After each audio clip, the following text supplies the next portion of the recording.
Donc, François Caffarelli, donc, est maître de conférence à l'Université de La Réunion. Et donc, par conséquent, François s'intéresse à nos travaux régulièrement et nous accompagne dans différents colloques. Et ma foi, ce jeune homme apprend assez rapidement. Je suis un peu étonné de ses capacités de progression, et il va nous faire donc nous faire le lien entre effectivement handicap et vieillissement. Et ensuite, il nous fera la synthèse rapide de nos travaux. S'il y en a qui devaient partir, je ne vous encourage pas à partir, évidemment, parce que François va encore rentrer dans une déprime dont il a fallu le guérir pendant 2 ans la dernière fois. Vous nous déposez vos questionnaires d'évaluation et surtout vos petits boîtiers, vos petits bidules.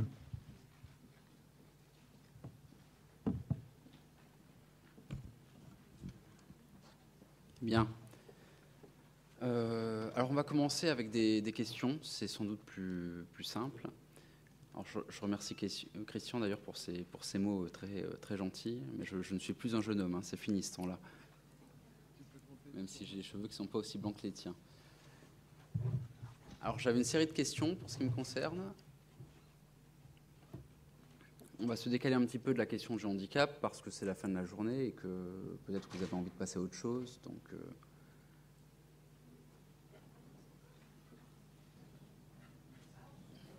alors vous aurez remarqué la formule tout à fait diplomatique, hein, lorsque vous serez moins jeune.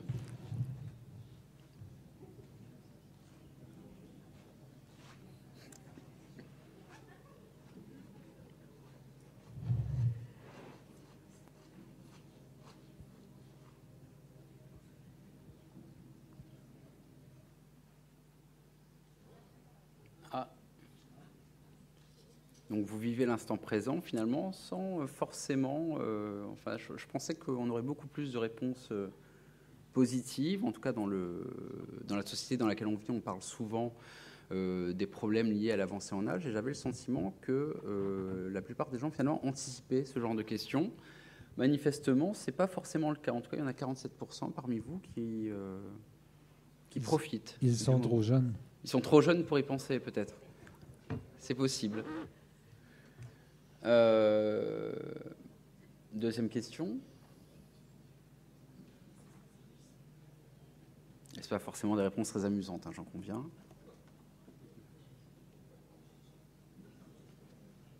Rassurez-vous, je n'envisage pas la dernière extrémité. Hein.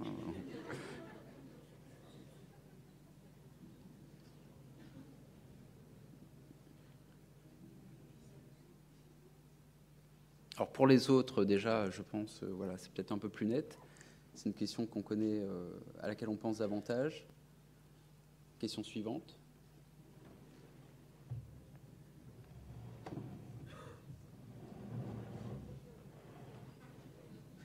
Alors ça, c'est pour ceux qui achètent une maison, qui la font construire.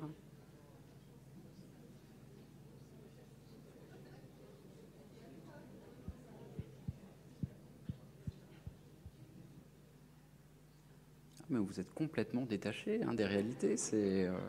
C'en est inquiétant finalement. Vous faites des choix complètement hasardeux.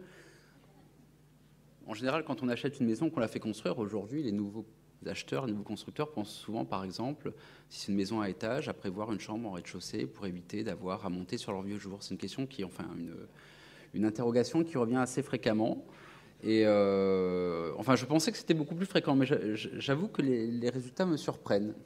Mais peut-être qu'on a face à nous un public, un échantillon qui n'est pas forcément représentatif de ce qu'est la société française.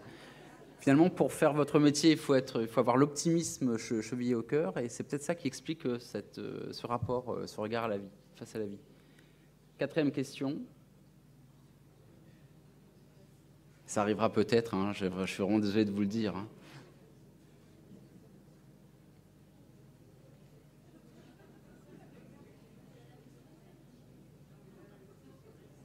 C'est la dernière, hein. Je ne plomberai pas l'ambiance davantage, rassurez-vous.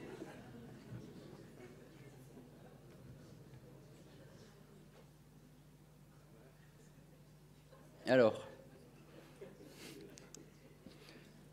qui a répondu oui? Levez la main. Est-ce qu'il y a un profil type? Non, difficile à dire. Est-ce que vous accepteriez de nous dire ce que vous avez envisagé? Vous n'êtes pas obligé de le faire, hein. C'est bien sûr une question assez intime. Donc, madame? Jamais en structure, donc maintien à domicile. C'est une question qui se pose évidemment. Pour les autres, c'est ce type de réponse?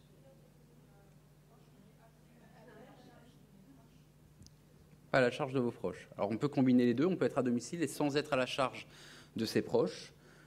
Ça, c'est sans doute la solution optimale, la plus coûteuse également, il faut bien le dire.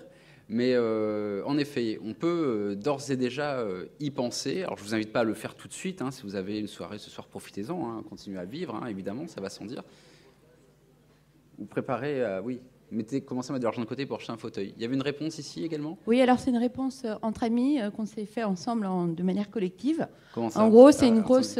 Comment c'est une réponse collective? Oui, c'est une réponse qui a été impulsée par une discussion entre amis. D'accord. Et donc le but, c'est de faire une colocation senior, de vendre tous nos biens, de mettre nos biens en commun pour faire des économies, donc avoir une jolie maison, et donc du coup permettre le maintien de nos amis par les biens des autres en fait. Voilà. D'accord. En se servant du bien commun. Une espèce de kolkhoz. Voilà, c'est ça. Reproduit, une coloc pour vieux. Avec des Erasmus, des étudiants Erasmus peut-être pour mettre un peu d'animation et d'ambiance. Si vous avez des idées, je suis preneuse, hein, je note. Non, mais je pense que les Erasmus, c'est toujours une bonne solution, hein, pour s'encanailler un petit peu. Bien. Alors, ces réponses sont intéressantes parce que je pensais que l'appréhension de l'avancée en âge était beaucoup plus diffusée dans la société. Là, je constate finalement que c'est du 50-50, c'est-à-dire que la moitié d'entre vous ne pensent absolument pas à ce que sera leur avenir, ne veulent pas y penser. Il y a aussi cette volonté de ne pas y penser. Et il n'y a qu'une petite majorité, finalement, qui a commencé à anticiper cette réflexion. Et c'est intéressant parce que, finalement... de mon point de vue, la question du handicap, aujourd'hui, on l'a tous constaté au cours de ces 2 jours, c'est une question qui est difficile parce que la société n'est pas forcément prête, on l'a dit, à entendre ce que les personnes en situation de handicap ont à dire, ou en tout cas à leur faire la place qui leur revient naturellement. Et moi, je pense que la problématique du vieillissement est peut-être l'opportunité dont le milieu du handicap pourrait se saisir pour faire comprendre à toute la population que finalement, tout le monde, à un moment ou à un autre, et ça arrivera bien un jour, pour la plupart d'entre vous, parce que nous vieillissons tous de plus en plus vieux, tout le monde sera un jour peut-être confronté à la problématique de la perte d'autonomie, et donc à une problématique qui est celle que connaissent aujourd'hui les personnes en situation de handicap.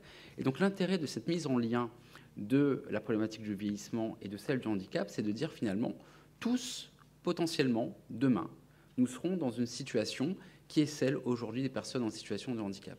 Et donc le handicap, ce n'est pas quelque chose qui concerne un groupe figé. Le handicap, c'est quelque chose qui est potentiellement universel. C'est une expérience que chacun d'entre nous peut être amené à connaître. Et donc c'est intéressant de faire le lien entre ces 2 notions pour peut-être pousser les gens à faire les meilleurs choix d'emblée, parce qu'ils peuvent se sentir concernés. Alors ce lien, il n'est pas évident. Ce lien, il n'est pas évident. Alors aujourd'hui, il semble relativement clair quand on parle de perte d'autonomie. Quand on parle de perte d'autonomie, ça renvoie au handicap, ça renvoie au vieillissement. On voit bien qu'il y a là des convergences relativement simples. Il y a également des travaux qui, depuis près de 20 ans, font le lien entre handicap et vieillissement. Il y a un rapport notamment de 1996 qui parle de handicap et vieillissement, politique publique et pratique sociale. Voilà, donc dans le titre, dans l'intitulé, on voit que le lien est fait. Et pourtant, même si ce lien peut être fait parfois, quand on regarde les choses avec davantage d'attention, on constate qu'il y a une vraie opposition entre la politique du handicap et celle du vieillissement. Et cette opposition, elle est d'abord liée au fait que l'appréhension du handicap et l'appréhension du vieillissement ne reposent pas sur les mêmes fondements, et notamment les mêmes fondements sociologiques ou anthropologiques. Alors, pour être plus clair, s'agissant d'abord du vieillissement, quand on envisage la façon dont notre société s'est saisie de la problématique du vieillissement, on constate que c'est une question qui est apparue de façon relativement précoce. Dès l'ère révolutionnaire, par exemple, les politiques se sont souciés du sort des personnes âgées. Et le principe qui a été dégagé à l'époque, c'est le principe, ou plutôt c'est la notion de dette. C'est-à-dire qu'on va considérer que les personnes âgées doivent être aidées, doivent être assistées par la société, parce que la société a une dette à leur égard. Pourquoi la société a une dette à l'égard des personnes âgées? Tout simplement parce qu'elles ont donné leur jeunesse, leur vitalité, leur énergie lorsqu'elles étaient en capacité de travailler au service de la nation, de la société. Et donc, il est légitime qu'en contrepartie de cette implication, de cet engagement durant leurs jeunes années, eh bien, que ces personnes puissent être aidées, puissent être protégées lorsqu'elles ne sont plus en capacité de travailler. Donc il y a cette idée de dette, cette idée de contre-don, c'est l'expression qui est également retenue, et qui suppose bien sûr un décalage entre la période où on va constituer cette dette, la période où on travaille, et la période où on va pouvoir bénéficier des avantages de cette dette. Le problème, c'est qu'au fil de l'histoire, cette notion de dette, de contre-don, va quelque peu s'émousser, notamment à partir de 1945, avec la mise en place de la sécurité sociale, de l'assurance chômage et de l'assurance vieillesse, qui va mettre en place sa fameuse retraite par répartition. Alors, cette retraite par répartition, alors, il y a une partie de son fonctionnement qui coïncide avec cette idée de dette, de don et de contre-don. C'est-à-dire que on va cotiser pendant un certain nombre d'années, pendant qu'on travaille, et puis ensuite, ce ne sont pas nos cotisations qui vont payer notre retraite, ce sont les cotisations qui sont payées par les actifs du moment qui financent une partie des retraites. Donc on a bien cette idée de contre-don, c'est-à-dire que ce sont ceux qui travaillent aujourd'hui qui financent les personnes qui sont aujourd'hui à la retraite. Mais sauf que le système d'assurance retraite ne fonctionne pas que autour de ce principe de solidarité. C'est-à-dire que le montant de la retraite que l'on va toucher dépend également du montant des cotisations que l'on a versées et la durée de cotisation. Donc il y a un lien finalement entre ce que l'individu aura fait, aura fourni comme effort, et le montant de la retraite qu'il va pouvoir toucher.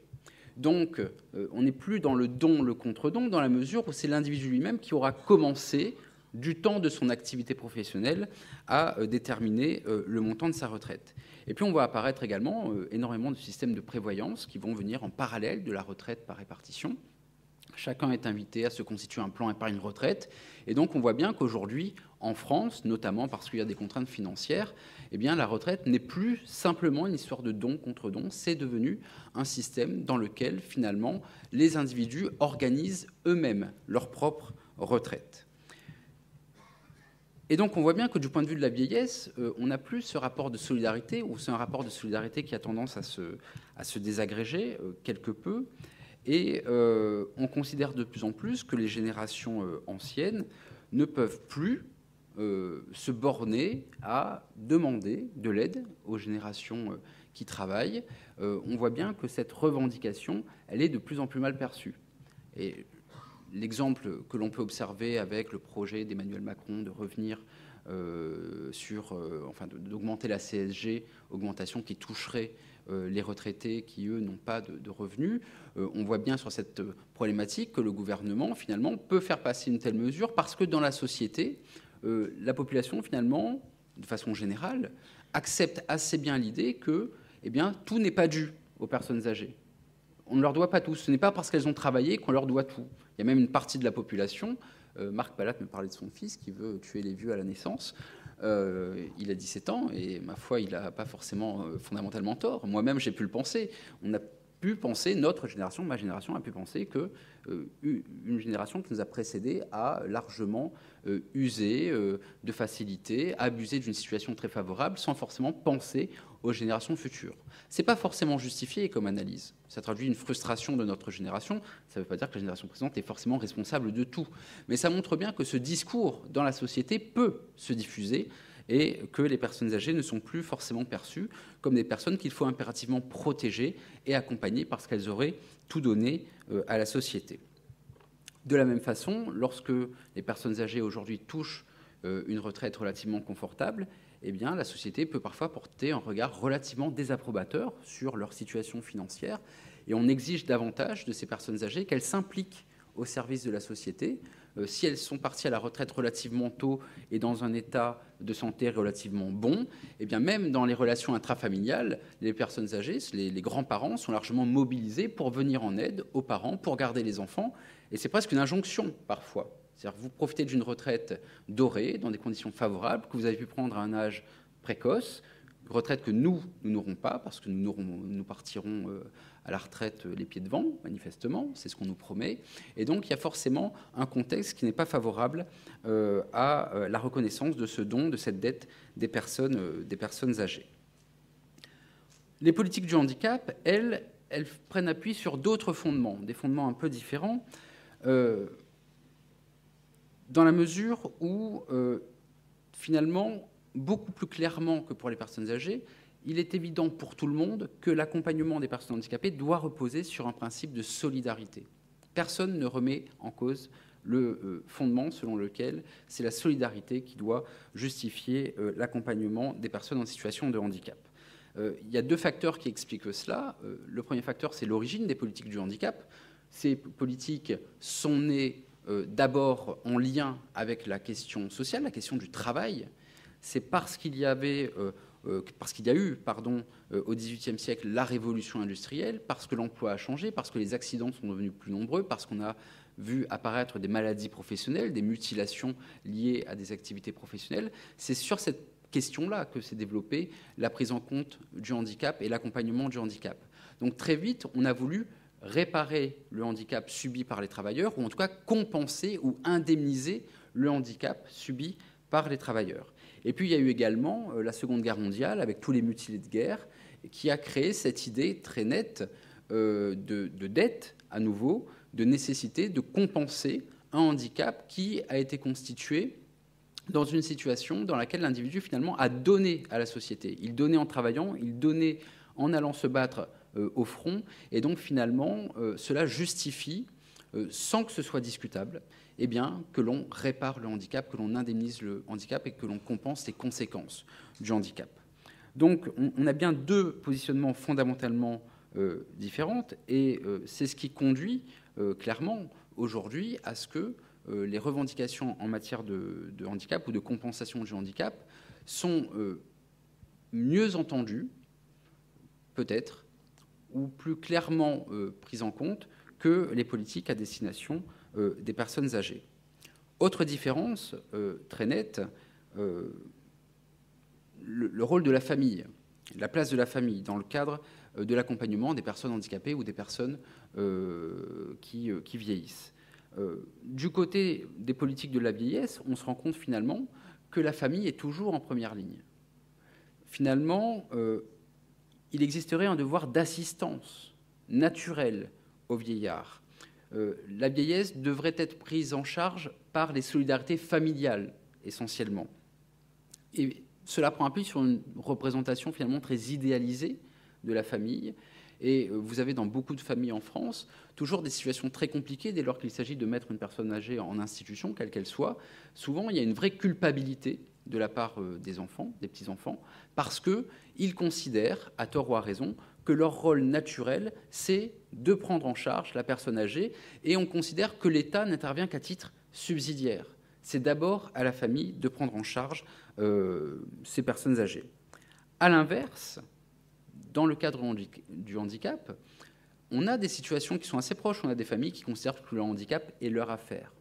Mais on a énormément de familles dans lesquelles évolue une personne en situation de handicap. On a énormément de familles de ce type qui se disent que ce n'est pas à elles de porter cette charge, qu'il revient à la société, finalement, de les aider à prendre en charge la question du handicap. Le handicap, pour ces familles-là, c'est un problème social, et ces familles refusent d'affronter seules la problématique du handicap, et on appelle peut-être plus facilement au pouvoir public pour solliciter de l'aide. Et ce qui explique cette différence de point de vue, finalement, c'est peut-être notre tradition judéo-chrétienne. Il y a deux principes, finalement, qui apparaissent dans la Bible. « Tu honoreras ton père et ta mère ». Ça, c'est un premier principe qui explique souvent que l'on se sente redevable à l'égard de ses aînés. Et il y a un autre principe selon lequel l'enfant quittera son père et sa mère. Et donc, on voit bien qu'il y a une asymétrie entre les familles qui sont confrontées au vieillissement et les familles qui sont confrontées au handicap. Quand on est confronté au vieillissement, on est guidé par « tu honoreras ton père et ta mère » et donc on est redevable, on doit tout faire pour les protéger. Quand on est une famille qui accueille un enfant en situation de handicap, on doit tout faire pour que l'enfant puisse quitter le foyer, puisse devenir un individu autonome, puisse s'émanciper. Les parents sont là pour permettre l'émancipation de leurs enfants et donc on voit bien que cela suppose nécessairement de les libérer, de les laisser aller au dehors et donc de préparer la société. Donc les parents d'enfants en situation de handicap vont prendre des combats pour faire accepter leur enfant dans la société parce que leur enfant doit les quitter, alors que les personnes qui accueillent une personne âgée ne vont pas prendre ces combats parce qu'elles ont le sentiment qu'elles doivent assumer le poids du vieillissement de leurs aînés. Je ne vous dis pas que c'est une vérité absolue qui se vérifie tout le temps, mais ça explique en tout cas les différentes approches et ça explique en tout cas la façon très différente dont se sont mises en place les politiques en faveur des personnes âgées ou en faveur des personnes en situation de handicap. De vraies différences, mais qui n'empêchent pas aujourd'hui qu'on identifie un mouvement de convergence. Un mouvement de convergence qu'on identifie dans les politiques publiques, très clairement, mais qu'on n'identifiait pas nécessairement en droit de prime abord. Ce sont d'abord des services qui se sont rapprochés, tout simplement parce qu'ils se sont dit on est confronté aux mêmes problématiques. Vous êtes confronté, vous avez une personne âgée qui ne peut plus monter les escaliers et qui se retrouve dans un fauteuil. Vous avez une personne qui est en situation de handicap, qui est paraplégique depuis son plus jeune âge et qui est dans un fauteuil. Il n'y a pas forcément de raison de traiter différemment ces deux problématiques qui se traduisent par des conséquences strictement identiques. Donc ce sont plutôt les acteurs qui, dans un premier temps, se sont rapprochés, parce qu'ils se sont dit qu'il y avait moyen de traiter ces problématiques de la même façon. Et ce n'est que beaucoup plus tardivement que le droit du handicap et le droit des personnes vieillissantes, que ces deux droits se sont rapprochés. Et c'est un rapprochement extrêmement récent, parce que finalement, il remonte à pas plus tard que la loi du 28 décembre 2015. Alors c'est une loi qui n'a pas fait beaucoup parler d'elle, finalement, et pourtant, de mon point de vue, c'est une loi qui véritablement bouleverse la donne en matière de compréhension du vieillissement, et surtout, c'est une loi qui jette les ponts entre handicap et vieillissement. Et je pense que pour vous, c'est intéressant d'avoir toujours en tête cette évolution, parce qu'il me semble que dans les 10, 15, 20 prochaines années, la majorité d'entre vous sera encore en activité à ce moment-là, eh bien, vous serez peut-être les acteurs qui mettront en œuvre ce rapprochement. Alors, que dit le droit, finalement ?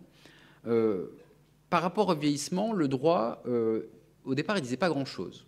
Le droit, il connaissait l'âge. L'âge, c'est un critère, c'est un élément qui est très utile aux juristes, parce que nous, les juristes, on a quelques névroses, évidemment, plus que la moyenne sans doute des Français.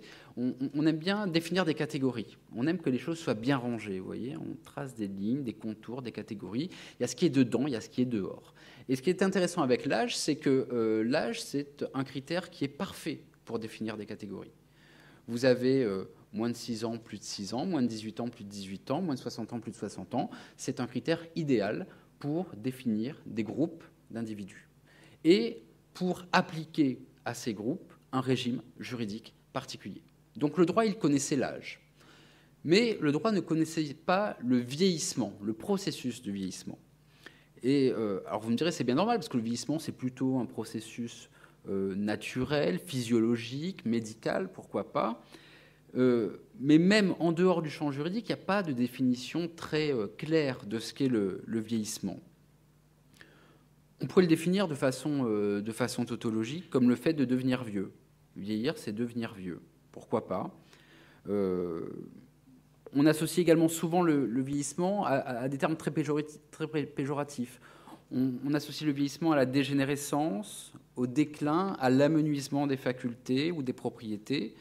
Bref, on considère que c'est une façon de s'étioler, de perdre ses qualités, et jamais, finalement, quand on parle à différents professionnels de différents milieux du vieillissement, il est très rare, finalement, qu'ils nous parlent du vieillissement comme une opportunité ou comme une possibilité d'avoir accès à des richesses. Alors que vieillir, c'est également la possibilité de faire valoir une expérience différente et d'apporter énormément à la société. Et donc, le droit, au départ, il a été le réceptacle de cette vision très pessimiste, très péjorative du vieillissement. Et le droit s'est surtout intéressé à la capacité des personnes vieillissantes, donc à travers la tutelle, la curatelle, etc. On s'est intéressé au déclin des personnes, à la nécessité de les protéger, mais on s'est assez peu intéressé à ce que le vieillissement pouvait apporter de bien à la société. Et c'était une vraie différence par rapport au handicap, parce que la loi de 2005, lorsqu'elle définit le handicap, certes, elle le définit d'une façon qui n'est pas forcément extrêmement positive, mais cette loi de 2005 a quand même l'intérêt d'associer à cette définition du handicap des droits, des garanties qui permettent de dire que les personnes en situation de handicap ont toute leur place dans la société. Donc la loi de 2005, elle avait l'intérêt de proposer une vision optimiste du handicap en définissant un objectif permettant de dire que les personnes en situation de handicap n'ont pas vocation à rester ghettoisées, à rester marginalisées. Elles ont vocation à être des acteurs pleins et entiers de notre société qui respecteraient leurs différences. Alors cette vision très inquiétante du vieillissement, elle a considérablement évolué en très peu de temps. On a eu 3 rapports qui ont été rendus en 2013. Un rapport sur l'adaptation de la société au vieillissement, un rapport qui s'intitule « Anticiper pour une autonomie préservée, un enjeu de société », un autre rapport qui s'intitule « Relever le défi politique de l'avancée en âge, perspective internationale », donc 3 rapports publics qui proposent clairement de faire du vieillissement non pas un problème de société, mais un facteur d'enrichissement de notre société. Et c'est ce que dit clairement une des rédactrices de ce rapport, qui rappelle finalement que dans quelques années, la proportion de personnes âgées de plus de 60 ans devrait doubler pour atteindre 22% de la population. Et donc on aura une personne sur 5 en France qui aura plus de 60 ans, ce qui est tout à fait considérable. Et comme on ne peut pas faire comme si ce 5e de la population n'existait pas, il faut bien s'organiser pour lui faire une place et sa juste place. Et donc le gouvernement, après la publication de ces rapports, a mis en place un certain nombre de réflexions et élaboré donc cette fameuse loi du 28 décembre 2015 qui est relative à l'adaptation de la société au vieillissement. Et donc cette loi de 2015, elle traduit véritablement une prise de conscience du caractère essentiel du vieillissement pour la société, ou en tout cas de la nécessité de faire du vieillissement une véritable opportunité. Alors cette loi a été adoptée dans un climat de consensus que l'on peut noter, parce que la fin du quinquennat n'a pas forcément été une période de consensus permanent, loin s'en faut. Donc c'est une loi qui a été adoptée dans le cadre d'un consensus. Et clairement, comme ça a été le cas en matière de handicap avec la loi de 2005, 10 ans plus tard, cette loi de 2015, pour le vieillissement, jette les bases finalement d'une nouvelle politique en matière de vieillissement qui consiste à permettre à chaque personne âgée de trouver sa place dans la société. Alors il y a plusieurs outils, plusieurs biais qui permettent de réaliser cela. Enfin, la loi prévoit plusieurs outils. Elle va d'abord favoriser une meilleure reconnaissance des droits des personnes âgées. Et là, le lien avec le handicap, il est évident. La loi de 2005, l'un de ses intérêts majeurs, c'est de consacrer un certain nombre de droits au bénéfice des personnes en situation de handicap. Et on constate que pour les personnes âgées, c'est exactement le même processus, la même méthodologie qui est mise en œuvre. Alors d'abord, ça passe par une meilleure garantie du principe d'égalité. Gwenaëlle Calvez hier nous parlait du droit à la non-discrimination. Eh bien, on retrouve exactement le même angle d'attaque dans cette loi de 2015 qui concerne cette fois les personnes âgées. Alors notamment, on le voit, la loi de 2008 qui prohibe un certain nombre de discriminations et qui définit les discriminations a été modifiée par cette loi 2015 et on a ajouté finalement un nouveau critère de discrimination qui est donc non pas l'âge qui existait déjà, mais on va voir un nouveau critère donc, qui est celui de la perte d'autonomie, qui est clairement défini comme un critère de discrimination. Alors, vous me direz, est-ce que c'était vraiment utile? Vous ne me le direz pas, d'ailleurs, ça c'est plutôt une réflexion de juriste. Le juriste, il se dit, une fois qu'on interdit les discriminations, on pourrait juste dire, le texte pourrait juste dire, on interdit les discriminations qui serait fondée sur des critères illégitimes. On pourrait juste écrire ça pourrait tenir en une phrase, que le texte serait tout aussi efficace juridiquement parlant. C'est-à-dire que si vous discriminez quelqu'un parce qu'il est trop vieux alors qu'il peut accomplir certaines tâches, si vous discriminez quelqu'un parce qu'il est en situation de handicap alors qu'il peut accomplir certaines tâches, clairement, le critère de distinction, il n'est pas légitime. Donc un juge peut très bien se saisir de cet outil et sanctionner une discrimination. Sauf que le texte de la loi de 2008, il fait un inventaire à la Prévert des discriminations. On a une liste, alors avec un adverbe notamment, le sexe, l'orientation sexuelle, l'appartenance réelle ou supposée à une communauté, la race, l'origine ethnique, etc., etc. Vous avez un inventaire à la Prévert de critères de discrimination. Il y avait l'âge qui était déjà présent et on a ajouté donc la perte d'autonomie.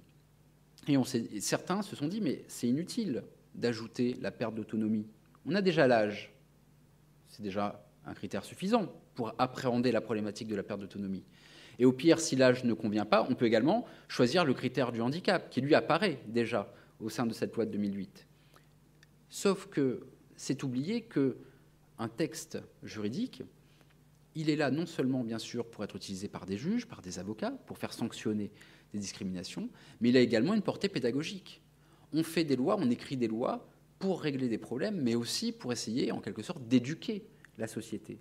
Et donc, il est apparu important pour le gouvernement de faire apparaître la perte d'autonomie comme un critère de discrimination pour envoyer un signal très clair à la société française et lui dire « Attention, si demain vous établissez des discriminations sur la base d'une perte d'autonomie, vous serez nécessairement sanctionné. » Et c'est intéressant parce que dans beaucoup d'EHPAD, ces établissements qui accueillent les personnes âgées, la perte d'autonomie est parfois une évolution de la situation de la personne qui va justifier des traitements différents, qui va justifier parfois qu'on la maltraite. C'est quelque chose qu'on a pu observer. Et donc d'avoir clairement la perte d'autonomie comme critère de discrimination, ça permet de mieux sanctionner les mauvais agissements qui pourraient apparaître dans les EHPAD. Ça permet de saisir le défenseur des droits sur des bases qui sont beaucoup plus claires. Ça permet de mieux protéger les personnes âgées qui subissent ce genre de discrimination. Le texte va également supprimer le terme de placement pour privilégier le terme d'accueil. Alors là encore, c'est une évolution sémantique qui ne change rien sur le fond. Accueillir quelqu'un ou placer quelqu'un, on parle de la même chose. On va le mettre au sein d'une institution. Sauf que les mots ont quand même une valeur symbolique. Et donc, le terme de placement, clairement, il est péjoratif. On place quelqu'un, ça suppose qu'on le fait contre sa volonté, ça suppose que c'est presque un objet que l'on place et qu'on déplace. Alors que si on parle d'accueil, on parle d'une personne que l'on va accueillir au sein d'une communauté. Donc ça change totalement. Ça invite à changer le regard que l'on porte sur les personnes. Alors, autre outil qui permet de mieux reconnaître les droits des personnes vieillissantes et qui correspond exactement à ce qu'on a pu observer en matière de handicap, c'est l'outil de la participation. Gonel Cavès le disait hier. Alors, on prête cette phrase à Nelson Mandela. J'ai essayé de chercher, j'avoue que je n'ai pas trouvé la réponse à ma question. Alors, on prête à Nelson Mandela la phrase suivante: « Tout ce qui est fait pour nous sans nous est fait contre nous ». Donc, c'est une phrase qu'on utilise souvent en matière de droits des minorités.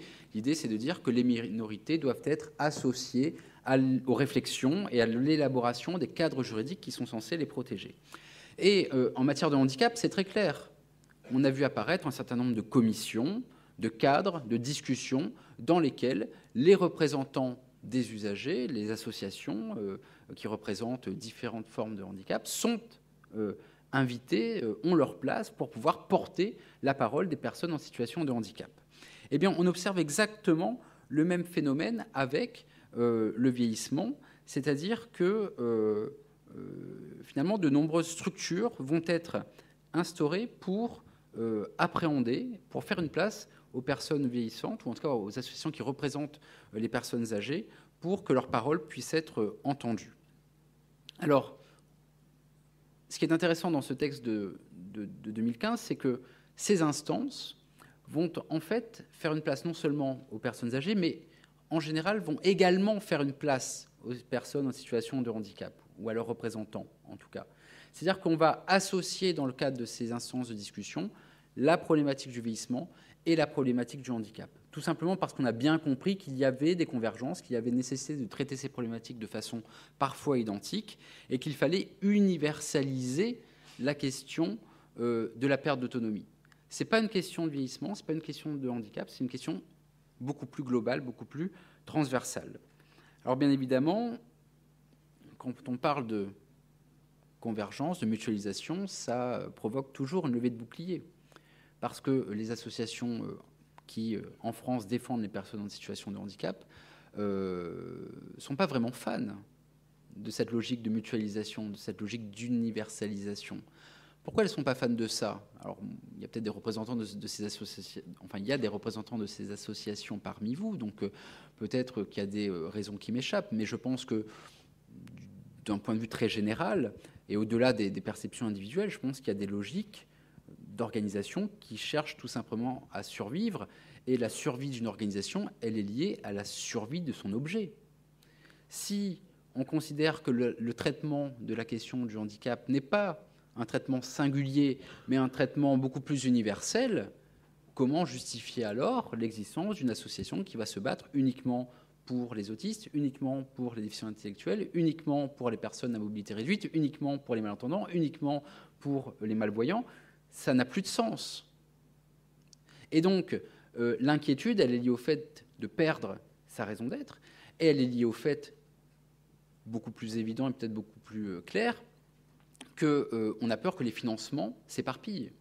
On a peur que le financement des politiques handicap soit reventilé au bénéfice des politiques en faveur de la prise en charge de l'autonomie des personnes âgées.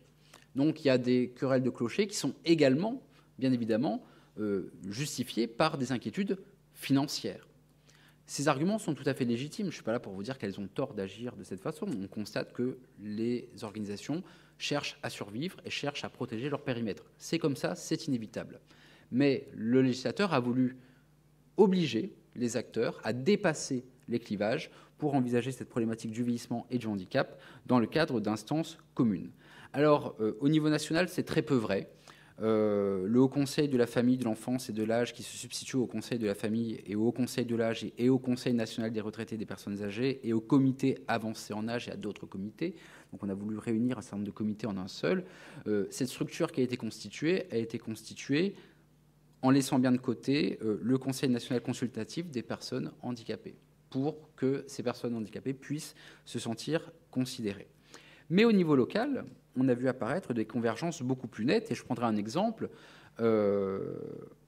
D'abord, les maisons départementales de l'autonomie ont été créées par cette loi de 2015, et les maisons départementales de l'autonomie, elles sont censées préfigurer un rapprochement entre les MDPH et les structures qui gèrent l'APA, l'allocation personnalisée d'autonomie.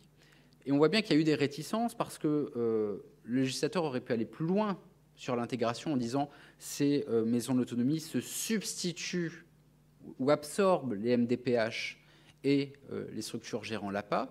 Il n'a pas dit ça. Il s'est contenté de dire que ces maisons de l'autonomie coordonnent l'action des MDPH et l'action des structures qui gèrent l'APA. Donc l'idée, c'est de maintenir les MDPH, on ne les fait pas disparaître, et on crée, pour les départements qui veulent se lancer sur ce terrain-là, des structures qui peuvent coordonner leur action. Alors, évidemment, pourquoi n'a-t-on pas supprimé les MDPH? Parce que les personnes en situation de handicap étaient contre, et parce que les associations représentant ces personnes étaient contre, parce qu'elles ne voulaient pas voir leur combat se diluer dans la problématique de l'autonomie.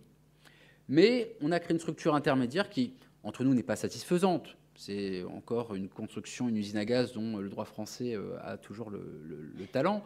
Mais on peut imaginer qu'on va commencer par un rapprochement fonctionnel et que peut-être, dans quelques années, ça va faciliter le rapprochement organique, la fusion entre ces deux institutions. Donc c'est une avancée qui permet de tendre vers un rapprochement, mais qui n'est pas forcément très nette. Bien plus nette, par contre, c'est la création des conseils départementaux de la citoyenneté et de l'autonomie qui, eux, vont se substituer aux comités départementaux des retraités et des personnes âgées et aux conseils départementaux consultatifs des personnes handicapées. Donc là, pour le coup, sur ces conseils-là, on a véritablement une disparition des structures personnes âgées et des structures handicap pour la création d'une structure unique. Donc il y a bien une volonté sur le terrain, à l'échelon départemental, de dire, lorsqu'on prend des décisions en matière d'aménagement du territoire, en matière de transport, etc., il faut que les personnes âgées et les personnes handicapées soient dans les mêmes instances pour parler d'une réalité qui n'est pas forcément aussi divergente qu'il n'y paraît. Autre intérêt, autre levier, autre biais pour favoriser le rapprochement, c'est le respect des droits et libertés des personnes âgées. On l'a vu avec les personnes en situation de handicap, la loi 2005, c'est la non-discrimination, c'est la garantie d'accessibilité, c'est la protection des personnes en situation de handicap. La loi de 2015 pour les personnes âgées procède exactement de la même façon, d'abord en favorisant la protection des personnes âgées vulnérables. C'est-à-dire que, par exemple, le Code de l'action sociale et des familles va permettre à la personne majeure accueillie dans une institution de désigner une personne de confiance. Donc de la même façon que les institutions doivent être à l'écoute de ce que souhaite la personne en situation de handicap ou de ce que souhaitent ses proches, eh bien la personne âgée peut également désigner une personne de confiance qui va en quelque sorte défendre ses intérêts et qui devra être entendue par l'institution. On a également un certain nombre de mesures qui permettent d'éviter les captations d'héritage. On a vu dans les EHPAD beaucoup d'infirmières qui étaient très proches de certaines personnes accueillies pour être couchées sur leur testament et pour récupérer une partie de l'héritage. Donc là, il y a des garanties qui sont mises en place. Alors, pour le handicap, on n'est pas forcément sur des problématiques exactement similaires, mais on peut envisager que pour une personne qui acquiert le handicap en cours de vie, en cours d'existence, eh bien, cette question peut se poser.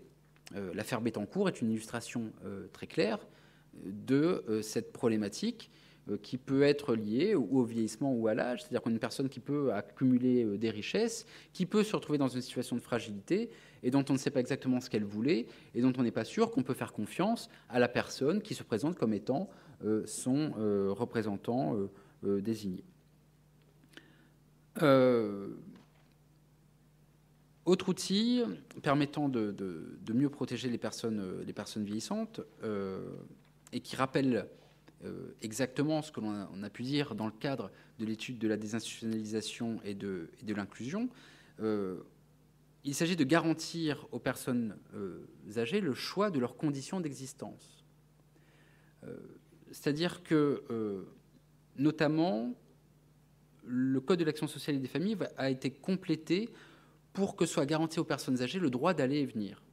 Et ce n'est pas sans lien, finalement, avec la désinstitutionnalisation, parce que le droit d'aller et venir, le droit de mener une vie normale, d'évoluer dans un environnement, dans la société, c'est bien vers cela que l'inclusion permet d'aller. Et c'est de cela également dont il est question face aux personnes âgées, parce que bien souvent, dans les établissements, il est plus confortable de se dire pas de liberté d'aller et venir, au moins on n'a pas à les suivre, on n'a pas à les surveiller, on est tranquille, ils restent dans leur chambre et on n'a pas de problème. Sauf que ce n'est pas respecter l'individu que de l'empêcher de vivre sa vie, que de l'empêcher d'aller et venir. Si on doit tendre vers cela pour les personnes âgées, on doit également tendre vers cela pour les personnes en situation de handicap. De la même façon, le choix du maintien à domicile, vous l'avez dit madame, doit être favorisé de la même façon que pour les personnes en situation de handicap. Le maintien en milieu ordinaire doit également être priorisé. Et puis, pour la première fois, la loi 2015 consacre des droits aux aidants familiaux. C'est une notion qui existe depuis longtemps en matière de handicap. C'est une notion qui apparaît en 2015 en matière de personnes âgées.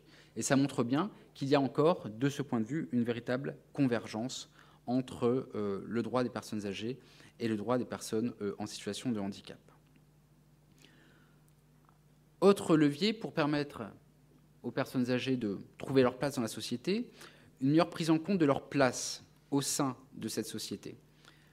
Finalement, la thématique de l'inclusion, sur laquelle on est revenu au cours de ces 2 jours, on la retrouve transposée à l'identique en matière de personnes âgées, ou en tout cas dans le cas des personnes âgées.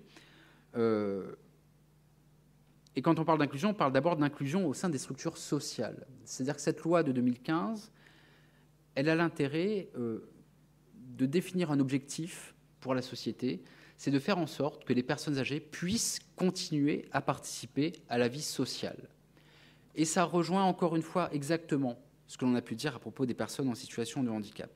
L'idée du rapport qui est annexé à la loi, c'est de dire qu'il faut rompre l'isolement des personnes âgées, parce qu'une personne âgée isolée, est une personne âgée qui vieillit beaucoup plus mal qu'une personne âgée qui est connectée à ses semblables. De la même façon qu'une personne en situation de handicap qui est isolée et qui est maintenue dans un milieu où elle ne croise pas la diversité, eh bien, évolue sans doute plus mal qu'une personne qui se retrouve confrontée au milieu ordinaire, bien évidemment avec parfois des singularités, des cas spécifiques qui appellent à prendre des mesures peut-être plus particulières. Et donc, plusieurs mesures de ce texte vont permettre d'aller dans cette direction. D'abord, une professionnalisation de l'accompagnement des personnes âgées, c'est-à-dire que de la même façon qu'on a affaire à un corps médico-social extrêmement bien formé pour accompagner les personnes en situation de handicap, eh bien, la Caisse nationale de solidarité pour l'autonomie va avoir de nouvelles missions qui vont consister désormais à financer davantage des formations pour permettre aux aidants d'accompagner de la meilleure des façons les personnes vieillissantes et pour que ces aidants contribuent à maintenir le lien social.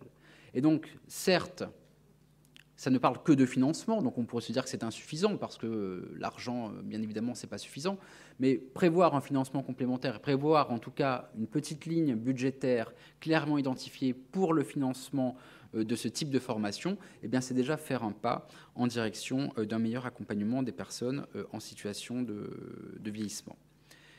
Et puis, il y a également des dispositifs qui sont mis en place pour permettre une meilleure implication des personnes âgées dans la société, avec notamment la création d'un volontariat civique senior.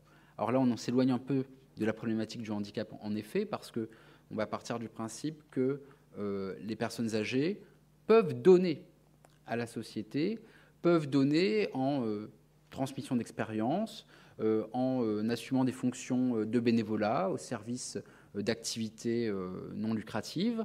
Donc, peut-être plus clairement que pour les personnes en situation de handicap, on identifie une vraie plus-value quant à l'implication des personnes âgées dans la société. Alors, je ne suis pas en train de vous dire qu'il n'y a pas de plus-value à l'implication des personnes en situation de handicap dans la société. Ce qu'on peut observer, on l'évoquait au cours de ces dernières heures, de ces derniers jours, quand on a une personne en situation de handicap, par exemple, qui arrive dans une entreprise, eh ben, c'est aussi au plus grand bénéfice de l'entreprise, au plus grand bénéfice de l'encadrement, au plus grand bénéfice des collaborateurs, qui, parce qu'ils sont confrontés à une réalité différente, eh bien, deviennent des personnes un peu meilleures, et donc se comportent différemment dans le cadre de leur relation de travail. Et parfois, avoir une personne en situation de handicap dans un environnement de travail, ça permet d'apaiser les choses, tout simplement parce que les petits bobos, les petits tracas du quotidien qu'on surexposait auparavant, eh bien, on les relativise peut-être un peu plus et on tend à devenir peut-être un peu plus responsable. Donc, je ne suis pas en train de vous dire que les personnes en situation de handicap n'apportent pas à la société, ce n'est pas du tout mon propos. Mais clairement, s'agissant des personnes âgées, on envisage peut-être une plus-value, si je peux m'exprimer ainsi, un peu plus évidente. Et puis, un dernier aspect qui est quand même très net et qui marque une vraie convergence entre le droit des personnes âgées et le droit des personnes en situation de handicap, elle concerne la gestion des espaces. Et donc cette loi de 2015, véritablement, elle va permettre l'adaptation des lieux d'habitation au vieillissement de la même façon que le droit du handicap a prévu l'adaptation des lieux d'habitation aux personnes en situation de handicap. Et donc, on va voir apparaître des résidences d'autonomie, par exemple, qui vont accueillir des personnes en situation de handicap, des personnes âgées, des étudiants qui n'ont pas trop d'argent, etc. Donc, on va créer des lieux spéciaux pour accueillir ces personnes âgées et les personnes handicapées.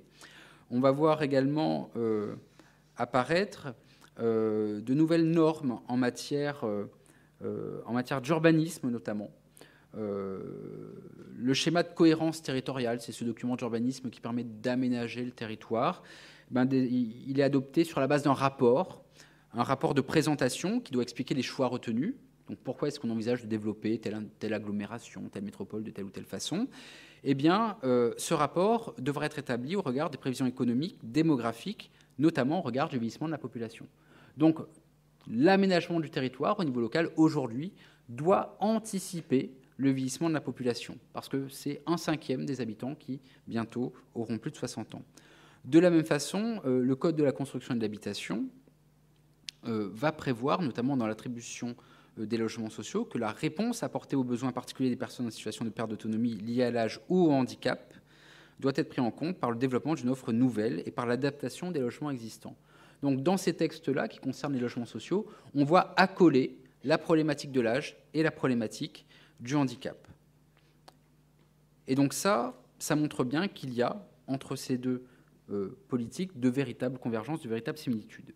Et enfin, en matière de déplacement, le fameux plan de déplacement urbain, lui aussi, doit être adopté sur la base d'analyse qui, c'est l'article L1214-2 du Code des transports qui le précise. Ce rapport, ce plan de déplacement urbain doit prendre en compte, doit mettre en place un service de conseil en mobilité à l'intention de publics spécifiques, notamment les personnes handicapées et les personnes âgées. Donc là encore, on accole les deux problématiques, on met ensemble personnes handicapées et personnes âgées. Donc pour finir, pour conclure, parce que le temps presse, finalement on constate, quand on observe ce texte, qui encore une fois est passé un peu inaperçu, qu'il y a une vraie convergence entre le droit applicable aux personnes âgées et le droit applicable aux personnes, en situation de handicap. Et ça témoigne finalement d'une véritable évolution de la conception de ce qu'est la place de l'individu dans notre société. Ce texte, il promeut manifestement une vision inclusive de la société parce qu'il s'agit de faire en sorte que chaque individu, chaque citoyen, chaque personne, quelles que soient ses qualités, ses défauts, ses aptitudes, ses inaptitudes, il faut que chacun puisse trouver sa place au sein de la société. Et finalement, l'intérêt d'associer, d'accoler vieillissement et handicap, eh bien, c'est d'universaliser ces questionnements et finalement de poser non pas la question de telle ou telle catégorie de personnes, de telle ou telle catégorie d'individus, mais de replacer la société face à ses responsabilités. Nous sommes tous citoyens, nous sommes tous frères. Quelle est la société que nous voulons construire? Quelle est la place que nous voulons faire à nos frères, à nos sœurs, quelles que soient leurs différences? Et leurs différences peut être bien évidemment liées à l'âge, liées au handicap, mais finalement, ça n'a aucune espèce d'importance parce que la société doit faire une place à la différence. Point. On s'arrête là, on ne va pas plus loin dans le raisonnement. Alors c'est une vraie révolution qui bute encore une fois sur des obstacles catégoriels, sur des combats catégoriels, mais cette loi a quand même l'intérêt d'appeler les différents acteurs à se décentrer, à s'élever un petit peu pour définir les contours d'une société plus juste et beaucoup plus humaniste. Je n'en dirai pas plus sur ce point, et donc je vous remercie de votre attention.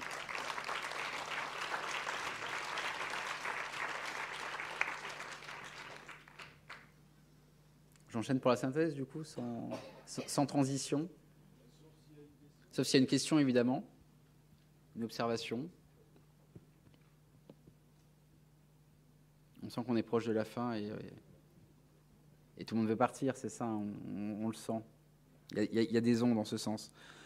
Moi, je serai très rapide sur la synthèse, finalement, parce que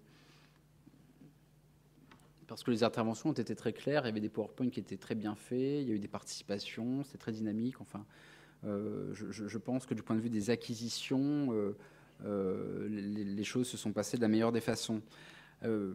Alors, nos travaux, finalement, ont été riches quand on remet les choses en perspective. On a commencé donc avec l'intervention de Daniel Boisvert qui nous parlait de l'historique, de l'histoire, de la désinstitutionnalisation, de l'histoire de la société inclusive, et qui est liée forcément à la façon dont on a pu appréhender la place des personnes en situation de handicap. Il est revenu sur ces 5 temps, le temps des asiles, oui, on fait la liaison évidemment, le temps de la réclusion, le temps des institutions, le temps des services, le temps de l'inclusion, donc la modernité.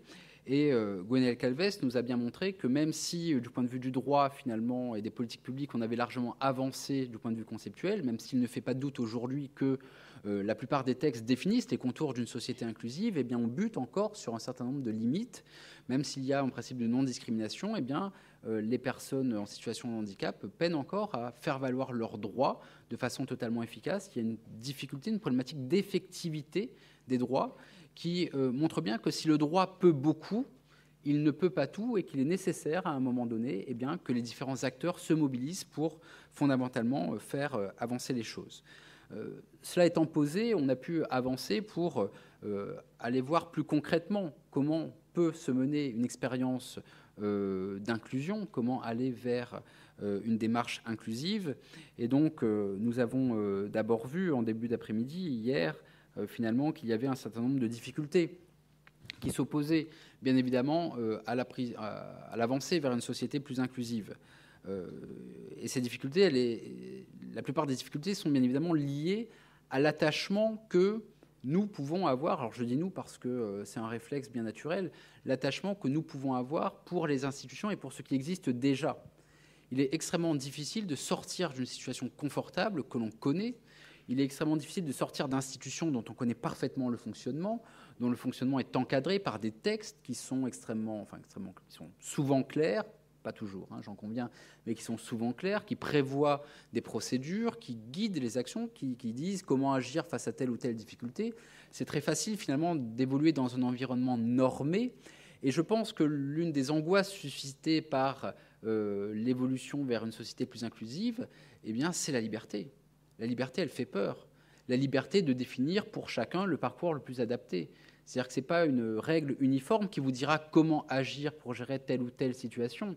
Ce sera à vous, acteurs de terrain, de dire en conscience ce processus ou cet hébergement ou cet aménagement, c'est ce qu'il faut clairement pour la personne en situation de handicap qui est face à moi, compte tenu des différents paramètres que j'ai pu analyser. Il y a une prise de risque, évidemment, parce que sortir un individu d'une institution et le placer dans la vie réelle, c'est se confronter à des risques qui n'existent pas lorsqu'on le garde dans l'institution.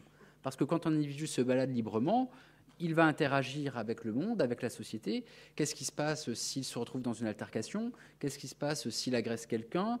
Qu'est-ce qui se passe s'il est agressé? Ce sont des questionnements nouveaux que l'on n'a pas si l'on reste dans le cadre très confortable d'une institution qui protège l'individu tout autant qu'elle l'enferme. Donc sortir de ce cadre confortable, c'est bien sûr extrêmement déstabilisant.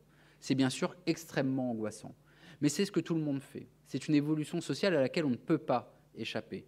Et hier, monsieur disait que l'université, c'est une institution, oui, mais qui est également en cours de désinstitutionnalisation. L'université que nous connaissons, ce n'est plus l'université qui délivre un diplôme à une cohorte qui arrive en première année et qui sort en 5e année. Aujourd'hui, on nous demande de nous adapter à tous les profils d'étudiants. Ceux qui ont un bac pro, ceux qui ont un bac général, ceux qui ont eu le bac il y a 15 ans et qui veulent reprendre leurs études. Pour chacun, il faut trouver le parcours le plus adapté. Pour chacun, il faut envisager qu'il puisse obtenir son diplôme sur 2, 3, 4, 5, 6 ans, en validant telle année tel module, telle autre année un autre module. Il n'y a plus de parcours linéaire. Alors, certes, quand nous disons à nos étudiants qu'il y a un parcours d'excellence et qu'il consiste à faire ces 5 années en 5 ans, et avec des mentions, évidemment, c'est quelque chose qui compte encore. Donc cette logique institutionnelle, elle demeure. Mais de plus en plus, on demande à l'université d'intégrer la logique de parcours. Un parcours qui consisterait de passer du droit à l'histoire, de l'histoire au droit. Et donc, ça nous perturbe également, nous juristes qui sommes conservateurs par essence, ça nous perturbe parce qu'on considère que nous, quand on fait du droit, c'est 5 années de droit. Pas moins, pas plus. Enfin, plus peut-être, mais minimum 5 années de droit. Et on nous demande de penser les choses différemment, on nous demande de penser les parcours en termes de compétences, ce que nous ne savons pas faire. Mais on nous le demande, à nous aussi, de le faire. Donc, toutes les institutions, quelles qu'elles soient, sont aujourd'hui confrontées à la désinstitutionnalisation. Ce processus de désinstitutionnalisation, il est nécessaire, de mon point de vue, et du point de vue de ceux qui sont intervenus devant vous, notamment parce qu'il permet de comprendre que, finalement, le handicap, il n'est véritablement pas inhérent à la personne. C'est quelque chose qui est produit par la société. Et on constate que le recours aux institutions est peut-être la résultante d'un regard négatif porté sur le handicap. Pourquoi a-t-on créé des institutions? Certes, pour s'occuper des personnes en situation de handicap, mais on l'a vu notamment avec le positionnement géographique de l'institution de Marc Palatte, pour les cacher au regard du monde.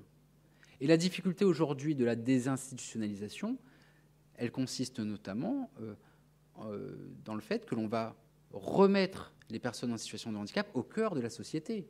On va obliger la société à regarder en face cette réalité. Et c'est ça qui est particulièrement déstabilisant. Et l'intérêt de la désinstitutionnalisation, c'est peut-être de faire évoluer la société de façon collective pour que chacun puisse avoir conscience que le handicap existe, que ce n'est pas quelque chose de négatif, que c'est un enrichissement collectif. Et si la désinstitutionnalisation avance, c'est peut-être vers cela que nous arriverons. Alors ce matin, nous avons repris nos réflexions en montrant comment finalement parvenir à une bonne inclusion, comment réussir un processus d'inclusion, d'abord par la valorisation des rôles sociaux. Alors on l'a vu, c'est ce qui se fait avec les personnes vieillissantes. Les personnes âgées ont leur place dans la société, elles doivent donner, elles ont une expérience à faire valoir, ce n'est rien d'autre que la valorisation de leur rôle social. De la même façon, il faut valoriser, comme l'a expliqué Daniel Boisvert, les personnes en situation de handicap, valoriser leur image et valoriser également les compétences qu'elles peuvent faire valoir. Et pour aller plus loin, il faut bien sûr des leviers, des actions. Alors, on les a vus jusqu'à récemment, donc je ne vais pas revenir dessus, mais 12 leviers qui sont finalement assez peu nombreux parce que les discussions ont pu montrer qu'il y en avait d'autres, que la discussion permettait de faire apparaître des angles d'attaque différents, des idées différentes. Et donc, je pense que Christian Tessier et les autres intervenants vous remercient vivement d'avoir contribué à enrichir cette section relative aux différents leviers et que sans doute dans la prochaine formation, ce n'est pas de 12 leviers dont il sera question, mais peut-être 13 ou 14 en fonction de ce qui aura été dit ici. Et donc finalement, pour conclure et pour reprendre le mot que vous avez anticipé, mais vous l'avez anticipé, ça montre que finalement vous avez parfaitement compris de quoi on parlait ici. Au fond, dans ce type de formation, et à chaque fois que j'interviens, moi, dans les formations qui parlent de personnes en situation de handicap, je suis toujours très étonné parce que j'ai l'impression qu'on ne parle pas de handicap. On parle d'humanité. Le handicap, finalement, ce n'est qu'une situation limite, mais au fond, nous sommes tous handicapés d'une façon ou d'une autre. Nous sommes tous en situation de handicap. Parmi vous, quand on vous regarde, on pourrait se dire, tiens, il n'y a pas de personne en situation de handicap. Si je vous demande à chacun de vous lever, de prendre la parole en public, qui peut le faire sans véritablement trembler, sans véritablement être mal à l'aise? Pour beaucoup d'entre vous, ça a été simple, évidemment. Souvent les mêmes, d'ailleurs. Mais pour les autres, est-ce que vous ne vous sentez pas un peu handicapé? Parce qu'il y en a forcément parmi vous qui peinent à prendre la parole en public. Il y en a tout le temps. Donc je ne vous dis pas ça pour vous stigmatiser, loin s'en faut. C'est une réalité. Mais c'est un handicap. On peut en convenir. Les handicaps sociaux, les handicaps par rapport aux autres, on en a tous. La timidité est un handicap. Donc moi, quand je vous entends, je n'ai pas l'impression d'être dans un colloque ou dans une réflexion qui concerne uniquement les personnes en situation de handicap. J'ai l'impression qu'on parle d'humanité.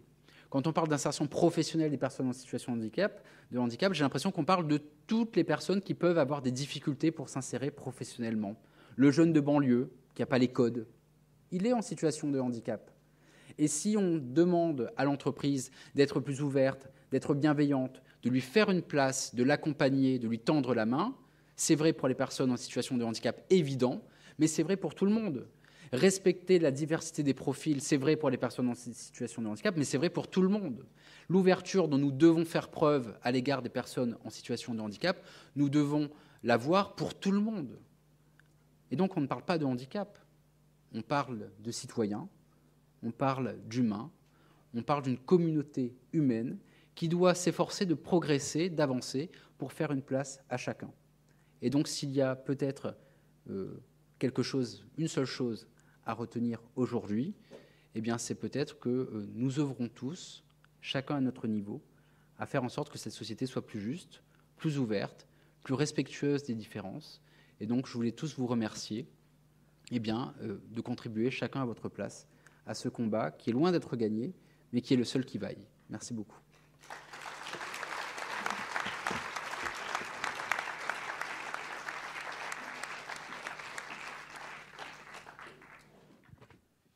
Donc ainsi s'achève notre colloque sur la transition inclusive. Donc je remercie mes collègues, les bénévoles qui sont autour de vous, qui nous ont aidés à préparer et à réaliser ce colloque. Merci à l'équipe, donc merci à Ismaël qui nous a assuré une technique sans faille. Merci, bravo. Merci Chloé de nous avoir indiqué le temps en permanence, même si quelquefois on ne l'a pas remercié. Je vais demander à mes collègues de se lever. Et de vous applaudir parce que vous avez été un public parfait. Et nous vous remercions et nous vous souhaitons un bon retour à votre domicile. N'oubliez pas de nous rendre vos bidules, n'oubliez pas de nous rendre vos fiches d'évaluation et vous trouverez sur notre site les adresses des intervenants donc sur le site du comité franco-québécois. Donc vous aurez en page d'accueil un écran qui vous indiquera donc les coordonnées de nous tous. Merci beaucoup, bon retour.